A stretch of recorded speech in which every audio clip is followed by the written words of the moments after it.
Dopamine is what gives you the motivation and the urge and the excitement to do something. So over time, in any type of addiction, your dopamine levels and sensitivity drop in the part of the brain. So you need more and more stimulation to have the same effect.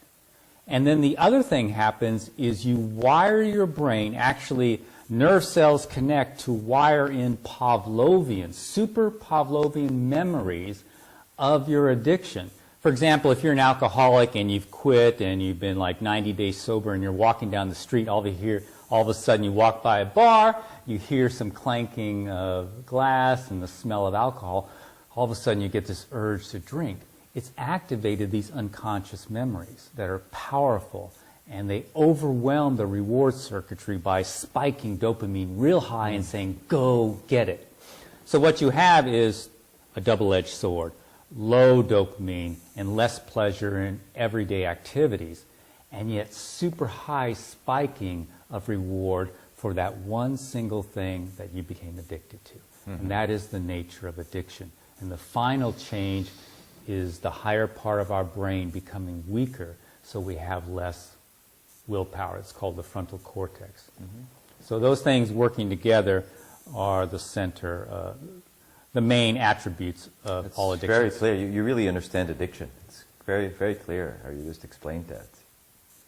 Yeah. Yeah, well, if we look at the traditions of what people have done, as you said, connecting with other people, that's a big one.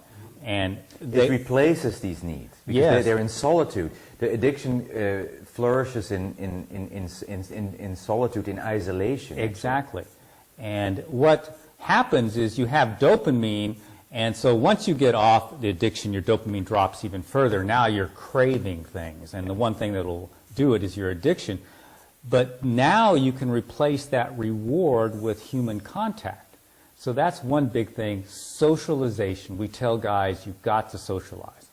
The next thing is exercise. Exercise actually elevates the dopamine, and it makes more what are called dopamine receptors in the brain. Another thing that occurs is meditation.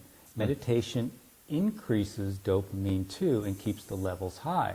So those are some of the things that I would you can do. add one, also creative expression. Yes. Art, music, making beautiful things, especially for those that are artistically inclined, really helps you connect with your own beauty, with your own essence, and takes away the need for those addictions, for drama. It's very powerful. Yeah, because addiction is really replacing the natural rewards.